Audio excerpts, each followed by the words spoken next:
में हम चर्चा करेंगे श्रावण मास में कामिका एकादशी व्रत।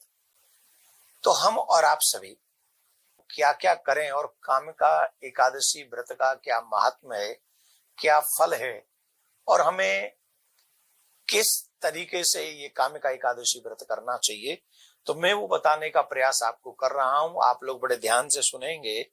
श्रीमद् भगवत गीता में दान और तप इन सब का बड़ा विशेष तौर पे वर्णन किया गया है। तप माने जब हम व्रत करते हैं तो अपने शरीर को हम लोग एक तरीके से तपाते ही हैं। तो श्रीमद् भगवत गीता में ये कहा है, यज्ञ दान तपः कर्मम न त्याज्यम कार्यमेव तत्। अर्थात मनुष्य को प्रयास करके 3 कार्य कभी नहीं छोड़ने चाहिए। वो 3 कार्य कौन से हैं? बोले एक यज्ञ, एक तप और एक दान। इन तीनों कार्यों से मनुष्य शुद्ध होता है, मनुष्य पवित्र होता है। इस कार्य को करते रहना चाहिए। परंतु कलयुग में तो यहां तक कहा गया है कि कल काल में अगर हमसे यज्ञ थोड़े कम हो, तप भी थोड़ा कम हो, तो भी कोई बात नहीं है। परंतु हमको क्या करना चाहिए कि हमें कलयुग में दान से विशेषतः रुचि रखनी चाहिए। प्रयासरत रहकर जीव को दान करते रहना चाहिए। दान से व्यक्ति का चित्त शुद्ध होता है, वित्त शुद्ध होता है और फिर जीवन शुद्ध होता है। इसके लिए दान से कभी भी पीछे नहीं हटना चाहिए। और जो लोग दान करते रहते हैं उनका तो फिर कहना ही क्या है। और जो श्रावण मास की कामिका एकादशी का व्रत करते हैं, बहुत बड़ा फल है। जो फल गंगा, काशी, नैमिषारण्य, पुष्कर स्नान में मिलता है, वह श्रावण मास के कामिका एकादशी के दिन विष्णु भगवान को माने प्रिया कांजू भगवान को उनकी पूजा करने से उससे भी कई गुना ज्यादा फल हमको प्राप्त हो जाता है। और भगवान कहते हैं, मुझे कोई सोने से नहीं ले सकता, मुझे चांदी से नहीं खरीद सकता, मुझे कोई संपत्ति से नहीं खरीद सकता, लेकिन तुलसी दल से मुझे खरीद सकता है। इस दिन प्रयासरत होकर मनुष्य को नारायण भगवान की सेवा करनी चाहिए। प्रातः काल जल्दी अर्ली वेला में उठना चाहिए। फिर स्नान के बाद संकल्प करना चाहिए और संकल्प के बाद में फिर भगवान विष्णु को स्नान इत्यादि कराना चाहिए। विष्णु माने अपने इष्ट को। अगर आपके इष्ट राम जी हैं तो राम जी को, प्रिया कांजू है प्रिया कांजू को, नारायण है तो ये सब एक ही है। तो अपने इष्ट को स्नान कराना चाहिए, धूप दीप नैवेद्य आदि देना चाहिए और फिर बहुत विशेष बात है, तुलसी दल अवश्य अर्पण करना चाहिए। कहते हैं जो मनुष्य श्रावण मास में भगवान का पूजन करते हैं उनसे देवता, गंधर्व, सूर्य आदि सब पूजित हो जाते हैं। आप जब भगवान का पूजन कर रहे हैं तो अकेले भगवान का पूजन नहीं हो रहा, भगवान के अंग में सभी देवता विराजमान है।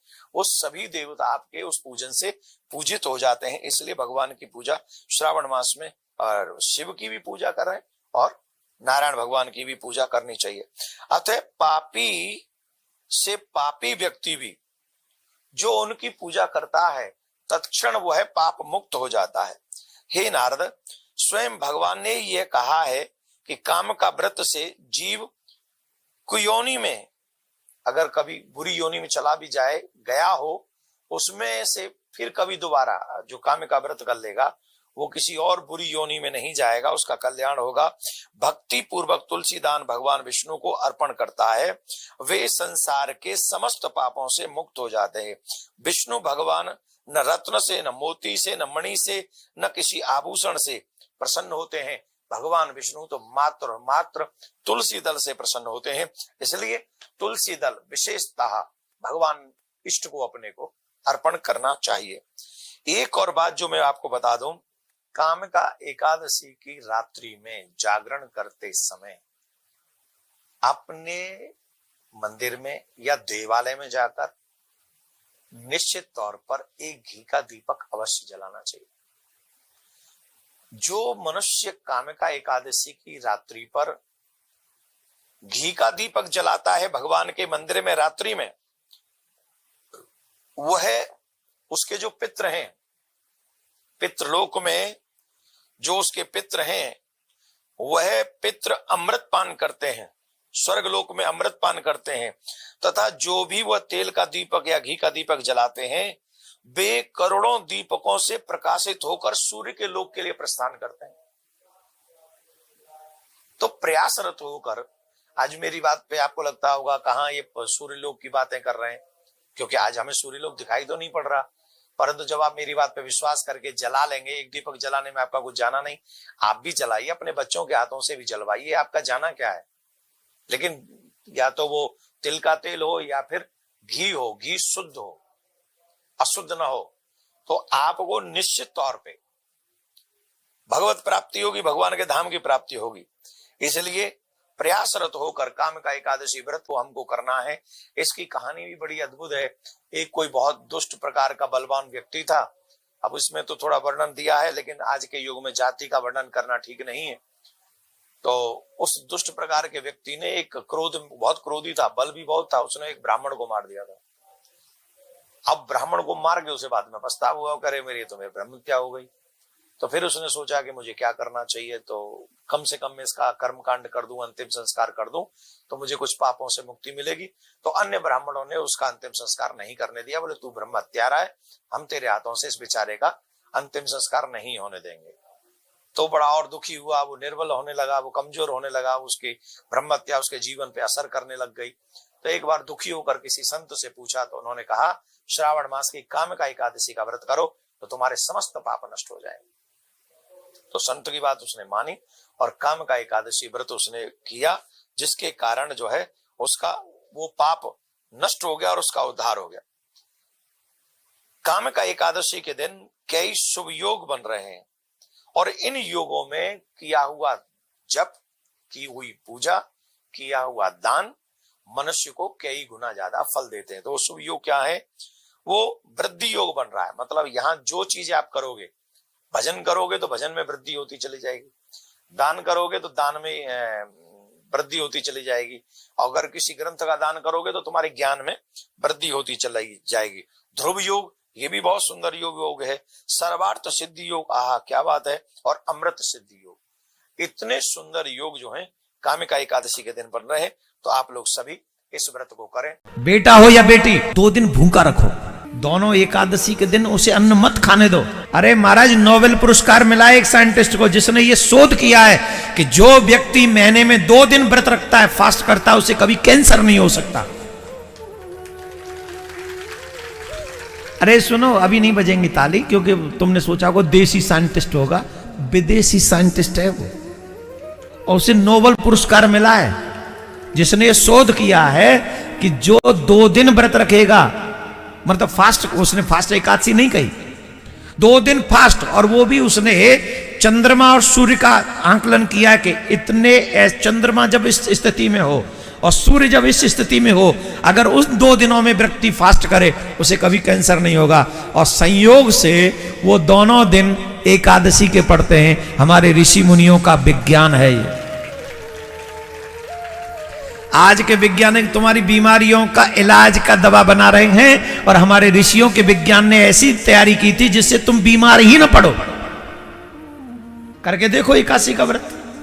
और मुझे याद नहीं मैं कब से एकादशी का व्रत कर रहा हूं, ठाकुर जी की बड़ी कृपा है मेरे ऊपर, बड़ी कृपा है। और आप सबको प्रेरणा दे रहा हूं, अगर अपने बच्चों का हित चाहते हो तो महीने में 2 दिन उन्हें अन्न मत खिलाओ एकादशी के दिन। एकादशी का व्रत वैष्णवों के लिए बहुत महत्वपूर्ण है। एकादशी का व्रत जो भी मनुष्य करते हैं, नारायण स्वयं उसके ऊपर बड़ी शीघ्रतापूर्वक प्रसन्न होते हैं। एकादशी के व्रत के विषय में ये कहा जाता है कि जो मनुष्य एकादशी के व्रत साल के 11 भी व्रत अगर कर ले तो व्यक्ति कभी नरक में नहीं जाता, वो तर जाता है, वो मुक्त हो जाता है।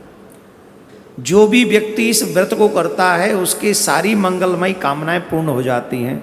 सुहागिनों के लिए एक विशेष बात यह है, जो सुहागिन इस व्रत को करती है, ये भी एक बहुत बड़ी समस्या हमारे समाज में प्रचारित की गई कि सुहागिन स्त्रियों को व्रत नहीं करना चाहिए एकादशी का। कोई कहता है सुहागिन को तुलसी नहीं पहननी चाहिए, कोई कहता है सुहागिन को चंदन नहीं लगाना चाहिए। भगवान जाने कहाँ कहाँ से ऐसे प्रवचन हमको कोई सुनाता है। इस व्रत में कहा गया है जो भी सौभाग्यवती इस व्रत को रखती हैं उनका सौभाग्य अखंड रहता है, उसके सौभाग्य को, उसका सुहाग दीर्घकालीन समय तक चिरजीवी रहता है। इसलिए सौभाग्यवती महिला को ये व्रत अवश्य करना चाहिए। एक और विशेष बात इस व्रत के विषय में हम कह दें और फिर अपनी वाणी को विराम देंगे, और वो विशेष बात यह है, जिन माता बहनों के, भाइयों के बच्चे जिनकी बात न मानते हो, बुरी आदतों से परेशान है अपने बच्चों के, उन माता बहनों को, उन भाइयों को कामदा एकादशी व्रत करते हुए, पूजन करते समय भगवान से प्रार्थना करनी चाहिए, जो भी आपकी बच्ची की शिकायत है वो भगवान के चरणों में प्रकट करनी चाहिए। तो अगर आप ऐसी प्रार्थना भगवान से करेंगे तो जिन बच्चों में बुरी आदत है वो धीरे धीरे करके उन बुरी आदतों को त्याग देंगे और वो वैसे ही करने लगेंगे जैसा आप चाहते हैं। भगवान अपने इष्ट की पूजा करें, संयम रखें, झूठ न बोलें, इस दिन ध्यान रखें, झूठ न बोलें, क्रोध न करें, ब्रह्मचर्य का पालन करें, सुबह सूर्य उदय होने से पहले आप उठ जाएं, दोपहर में आप विश्राम न करें, अन्न ग्रहण न करें, चावल बिल्कुल भी ग्रहण न करें, और क्या नहीं करें, बस इतना ही कर लेना, इतने में मिल जाएगा फल एकादशी का। आप भी सुने, औरों को भी सुनाएं। आप सबका मंगल में भगवान आपका मंगल करे। राधे राधे।